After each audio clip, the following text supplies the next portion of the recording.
आप सभी को मेरा नमस्कार। आज हम आपको ले चलते हैं मरीन ड्राइव की सैर पर।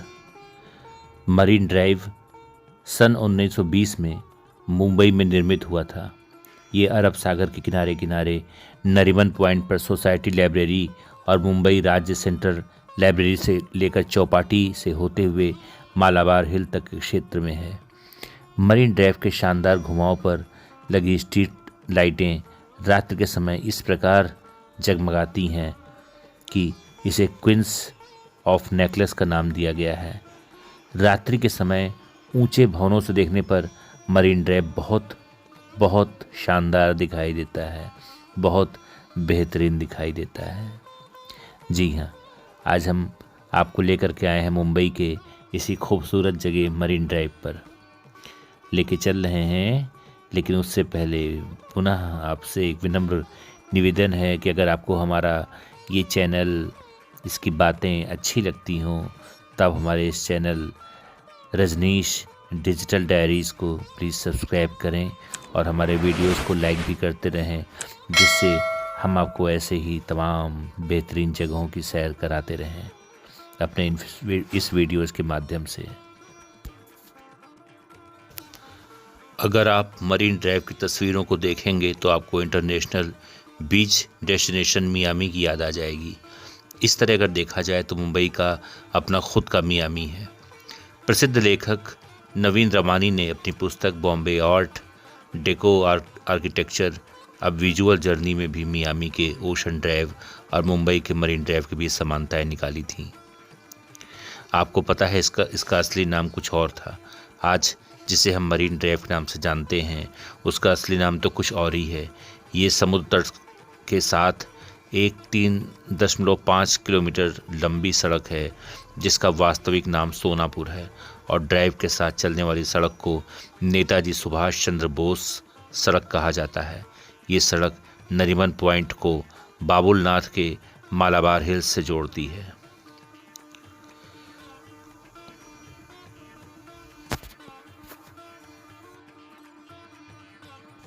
आज मरीन ड्राइव को देखने के लिए लोग दूर दूर से आते हैं, लेकिन क्या आप जानते हैं कि ये मुंबई का एक ऐसा प्रोजेक्ट है जो वास्तव में एक फेल प्रोजेक्ट रहा। ये एक पुनर्ग्रहण परियोजना थी जो विफल रही और अंततः एक पर्यटक आकर्षण में बदल गई। 19वीं शताब्दी में ब्रिटिश सरकार द्वारा नरीमन पॉइंट को मालाबार हिल से जोड़ने के लिए मुंबई में बैगबेले रिक्लेमेशन परियोजना शुरू हुई। बाद में ये सन 1920 के दौरान कोशिश की गई थी, लेकिन तब भी इसे पूरा नहीं किया जा सका।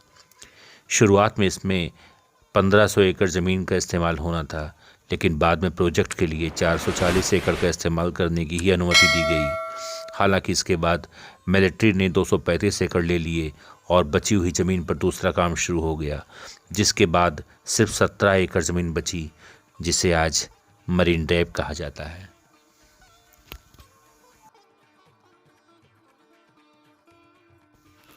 मुंबई के चकाचौंध भागम भाग वाली जीवन शैली के बीच कुछ सुंदर शांतिप्रद स्थान भी हैं जहां आप कुछ समय व्यतीत कर अपने मन को फ्रेश कर सकते हैं, अच्छा महसूस कर सकते हैं।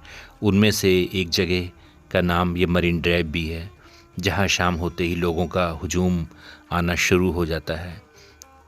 बहुत अच्छा लगता है यहाँ पर आकर शाम के समय। यहाँ का सूर्यास्त देखने का एक मज़ा ही कुछ और है।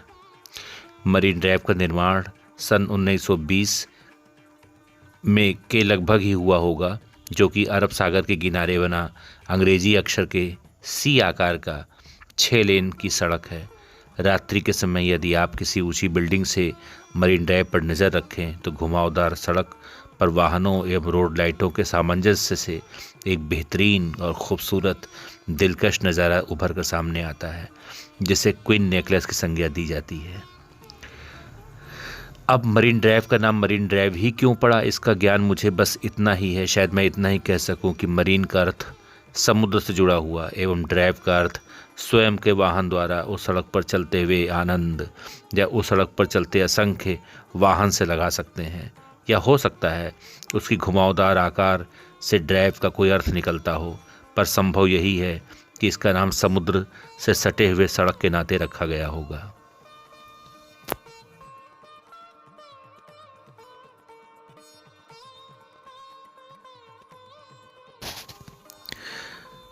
मरीन ड्राइव के पास समुद्र तट पर इतने सारे कंक्रीट ब्लॉक्स क्यों पड़े हैं? आपके इस प्रश्न का उत्तर देने में मैं शायद सक्षम हूं, क्योंकि मैं इसके बारे में थोड़ी बहुत जानकारी अवश्य रखता हूं। पहले तो ये बता दूं कि ये कंक्रीट ब्लॉक टेट्रापॉड कहलाते हैं। अब इन्हें टेट्रापॉड क्यों कहते हैं? क्योंकि इनकी 4 भुजाएं होती हैं, यानी 3 होती तो ट्राइपॉड कहलाते। इन्हें क्वाड्रापॉड या टेट्रागॉन भी कहा जा सकता है।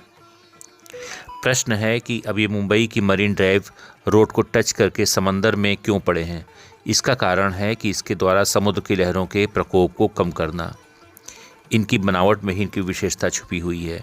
एक तो ये बनावट से स्वयं से स्टेबल हैं, दूसरा ये आसानी से इंटरलॉक पोजीशन में आ जाते हैं, तीसरा इनकी बनावट और रखने के अंदाज से हमेशा आने वाली समंदर की लहरों और उसके अति तीव्र प्रभाव या प्रहार को सहन करने की शक्ति और लहर के प्रकोप को कम करना ही इसका उपयोग है, जो समुंदर से लगी हुई सड़क और अन्य किसी इमारत को लहरों के प्रकोप से बचाती है।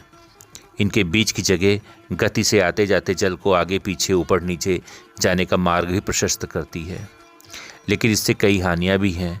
हानियां ये कि इंसानों के एक छोटे से फ़ायदे के लिए जैसे ही एम्बैंकमेंट और रोड या समीपवर्ती इमारतों की फाउंडेशंस या नींव को बचाने में तो ये समर्थ हैं, किंतु प्राकृतिक रूप से ये इन्वायरमेंट को हानि पहुंचाने वाले ही ब्लॉक्स हैं, क्योंकि समुद्र की लहरों का ये प्राकृतिक तरीके से निस्पंदन होने से रोकते हैं।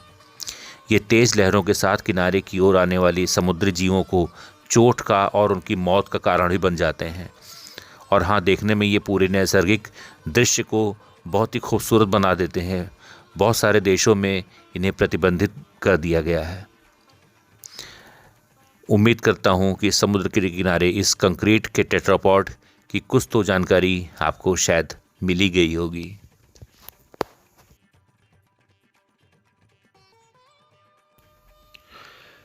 अब मुंबई का नाम मुंबई कैसे पड़ा, जिसे हम आज मुंबई शहर के नाम से जानते हैं? ये 200 साल पहले 7 द्वीपों का समूह था। कई साल पुर्तगीज अमल में थे, बाद में ब्रिटिश हुकूमत आ गया। इन द्वीपों में मुंबा देवी, झाका देवी, प्रभा देवी नामक स्थानीय देवियों के मंदिर थे। मुंबा देवी जिस द्वीप पर विराजमान थीं, वह एक मछुआरों का बंदरगाह था। समय के साथ वो एक व्यापारिक बंदरगाह के रूप में विकसित हुआ। अंग्रेज़ों के ज़माने में मुंबा देवी द्वीप को व्यापार की दृष्टि से ज़्यादा महत्व प्राप्त हुआ और उन्होंने इसे बढ़ावा भी दिया। यही आगे चलकर बॉम्बे के रूप में प्रचलित हुआ। अब मुंबई को माया की नगरी क्यों कहा जाता है? मुंबई को धन की देवी लक्ष्मी का मायका कहा जाता है। पुराणों के अनुसार देवी लक्ष्मी समुद्र की बेटी हैं। यही वजह है कि समुद्र के किनारे बसे शहरों में अथाह संपत्ति, धन, ऐश्वर्य और संपदा हमेशा से बनी रही है। अब चूंकि हमारे यहाँ धन को माया भी कहा जाता है, यही वजह है कि मुंबई को माया नगरी भी कहा जाता है। मुंबई भारत की सबसे धनाढ्य नगरी है। यहाँ भारत के सबसे ज़्यादा दौलतमंद लोग रहते हैं, जबकि ये दुनिया का 7वां ऐसा शहर है जहाँ सबसे रईस लोग रहते हैं। आइए आपको बताते हैं कि आखिर क्यों है मुंबई का पूरे देश में विशेष स्थान, क्यों बरसता है यहाँ पैसा, क्यों है ये देश की इकोनॉमिक कैपिटल। भारतीय पौराणिक ग्रंथों के अनुसार देवी लक्ष्मी का ही रूप देवी अम्बा का भी है, लिहाजा इसे लक्ष्मी का घर भी कहा जाता है। दरअसल मुंबई नाम 2 शब्दों से मिलकर बना है, मुंबा या महा अम्बा, और हिंदू देवी दुर्गा का रूप जिसका नाम मुंबा देवी है, और आई शब्द माँ को मराठी में कहते हैं, इसलिए मुंबई इसका नाम पड़ा।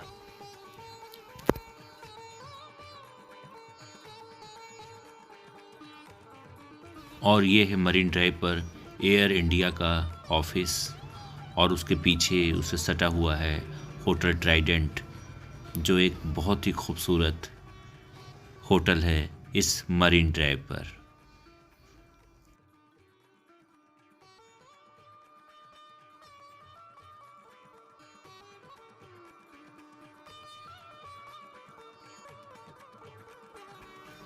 मरीन ड्राइव मुंबई में आपको शहर के सुंदर दृश्यों को देखने के लिए आपको यहाँ पे आना होगा। इसके अलावा आप अपनी यात्रा को यादगार बनाने के लिए और भी इसके आसपास की जगहों को देख सकते हैं, जैसे Nariman point. Nariman point marine drive का दक्षिणी हिस्सा है जो इसे मैडम कामा रोड से जोड़ता है। ये एक आलीशान रिहायशी इलाका है जहां आलीशान इंटीरियर वाले आलीशान अपार्टमेंट हैं। आप क्षेत्र में सैर कर सकते हैं और सुरम्य वातावरण का आनंद ले सकते हैं।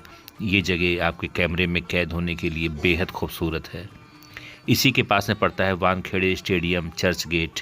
वानखेड़े स्टेडियम एक प्रसिद्ध क्रिकेट स्टेडियम है जिसने भारत और कई अंतर्राष्ट्रीय टीमों के बीच अनगिनत अविस्मरणीय मैचों की मेज़बानी की है।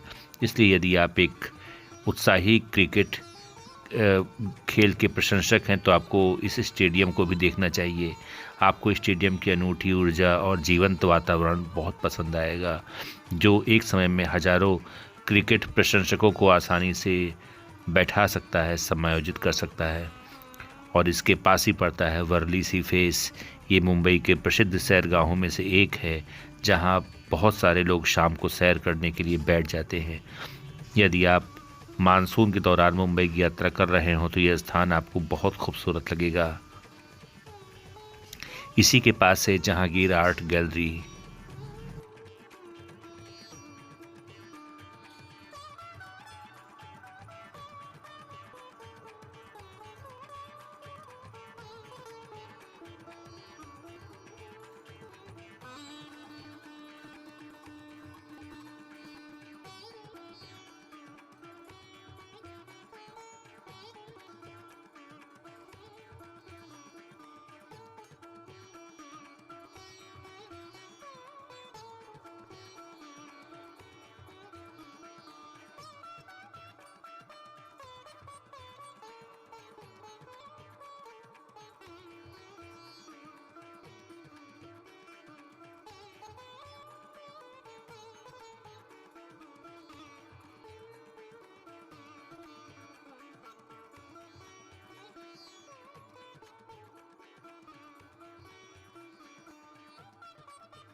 ये जो आप ऊंची ऊंची लगी लाइट्स देख रहे हैं इन बिल्डिंग्स के पीछे, यही है वानखेड़े स्टेडियम। ये देखिए, बिल्डिंग्स के पीछे ही है ये वानखेड़े स्टेडियम।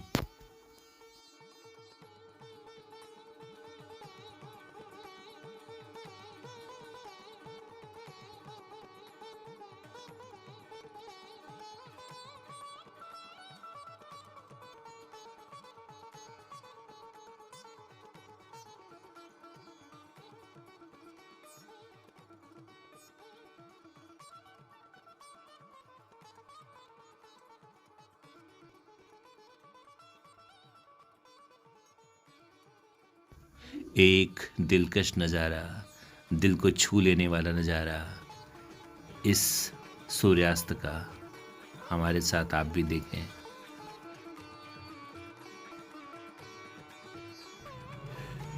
एक और हिलोरी मारती लहरें, गगनचुंबी इमारतें, अथाह समंदर, तो दूसरी ओर मुंबई शहर। शाम बिताने के लिए इससे खूबसूरत जगह भला क्या हो सकती है। शाम में चकमक रोशनी भरी सड़कें इसे और खूबसूरत बनाती हैं। हम आपको मुंबई के इस हॉट टूरिस्ट पॉइंटों में शुमार मरीन ड्राइव लेकर के आ जाए हैं। मरीन ड्राइव की बात ही निराली है। खासकर शाम के समय स्ट्रीट लाइट की रोशनी में नहाई ये जगह किसी महारानी के गले का हार लगती है। शायद इसीलिए इसे क्वीन नेकलेस भी कहा गया है। हम में से कई लोग इसका इतिहास नहीं जानते होंगे। आज हम आपको बताते हैं इस मरीन ड्राइव की कहानी। मुंबई के गिरगांव चौपाटी से नरीमन पॉइंट तक की सड़क को मरीन ड्राइव के नाम से जाना जाता है। मुंबई वासियों और यहां आने वाले पर्यटकों के लिए मरीन ड्राइव आकर्षण का केंद्र होती है। क्या आप जानते हैं कि मुंबई का मरीन ड्राइव एक बड़े प्रोजेक्ट के फेल होने का फलाफल है? जी हाँ, एक प्रोजेक्ट जो काफ़ी प्रयासों के बावजूद भी फेल हो गया और तब जाकर मुंबई वासियों को मिला ये मरीन ड्राइव। दरअसल नरीमन पॉइंट को मालाबार हिल से जोड़ने का एक प्रोजेक्ट था। ये प्रोजेक्ट सबसे पहले साल 1860 में शुरू किया गया था, लेकिन किसी कारण से ये पूरा नहीं हो पाया। उसके बाद साल 1920 में फिर से इस प्रोजेक्ट पर काम शुरू हुआ, लेकिन इस बार भी नाकामी ही हाथ लगी। कई तरह के झमेले और कई बार प्लान फेल होने के कारण एक बार फिर से ये परियोजना पूरी नहीं हो पाई। इस परियोजना में शुरुआत में 1500 एकड़ ज़मीन का इस्तेमाल होना था, फिर इसे घटाकर 440 एकड़ किया गया।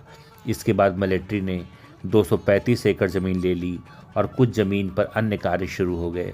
ऐसे में इस परियोजना की महज 17 एकड़ ही ज़मीन बची, जो कि आज आपके सामने इस मरीन ड्राइव के रूप में दिखती है। यहाँ समंदर और शहर के बीच जो दीवार दिखती है, उसे बनाने का काम ब्रिटिश काल में सन 1915 में शुरू हुआ था। इसे बनाने में 5 साल लग गए थे।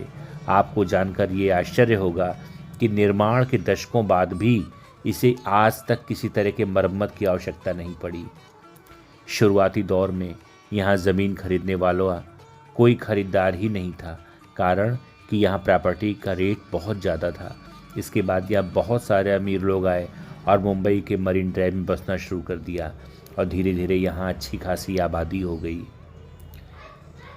इस ऐतिहासिक जगह पर केवल बॉलीवुड ही नहीं बल्कि हॉलीवुड की फिल्मों की भी शूटिंग हो चुकी है। यहाँ तक कि ब्लैक एंड वाइट एरा में मरीन ड्राइव नाम से भी एक फिल्म बनी थी। शाम के वक्त खासकर युवाओं और प्रेमी जोड़ों की भीड़ से यहाँ मेले जैसा नज़ारा रहता है। जब भी आपको समय मिले, अगर आप मुंबई का टूर प्लान कर रहे हैं तो इस खूबसूरत मरीन ड्राइव पर ज़रूर आएँ और यहाँ रात का दिलकश नज़ारा भी देख करके ही जाएं। दिन का मज़ा कुछ और है, रात को मरीन ड्राइव कुछ और खूबसूरती लेकर के सामने आता है। मरीन ड्राइव दक्षिण मुंबई में 3 किलोमीटर लंबा प्रोमेनेड है। ये सी आकार का कंक्रीट का फुटपाथ है जो समुद्र की रेखा के साथ है। इस प्रोमेनेड को क्वींस नेकलेस रोड के नाम से भी जाना जाता है। ये रात की स्ट्रीट लाइट्स के कारण है, जो कि ऊंची ऊंचाई से देखे जाने पर हार के डिजाइन को दिखाता है। मरीन ड्राइव एक फुटपाथ है जहां लोग चल सकते हैं। यहाँ की पगडंडी काफ़ी चौड़ी है और एक समय में कई लोगों के चलने के लिए आरामदायक है। सबसे खूबसूरत नज़ारों में से एक ताड़ लगे हुए लाइन से ताड़ के पेड़ हैं जो प्रोमेनेड के समान अंदर लगाए गए हैं, जो इसे एक शानदार प्राकृतिक दृश्य देते हैं। एक नीची दीवार है जो समुद्र को प्रोमेनेड से अलग करती है। लोग खासकर जोड़े इस दीवार पर बैठते हैं, समुद्र का सामना करते हैं, उसकी खूबसूरती निहारते हैं और एक साथ समय बिताते हैं। मुंबई पुलिस सुरक्षा सुनिश्चित करने के लिए इस इलाके में गश्त करती रहती है। Marine Drive Churchgate railway station से एक बहुत करीब है। ये लगभग 1 किलोमीटर की पैदल दूरी के भीतर है। आप इस रास्ते पर लोगों को साइकिल चलाते, टहलते, व्यायाम करते देखेंगे, खासकर सुबह और शाम के समय। मरीन ड्राइव घूमने का सबसे अच्छा समय सुबह या देर शाम का है। ये तब होता है जब बहुत कम ट्रैफिक होती है और ये लहरों की आवाज़ और ताज़ा समुद्री हवा का आनंद लेने का सही समय है। उम्मीद है कि आपको इस मरीन ड्राइव पर बना ये वीडियो ज़रूर पसंद आया होगा और आप हमारे चैनल को सब्सक्राइब करें, हमारे वीडियोज़ को लाइक करें। इस वीडियो में बने रहने के लिए आप सभी का बहुत बहुत धन्यवाद। नमस्कार।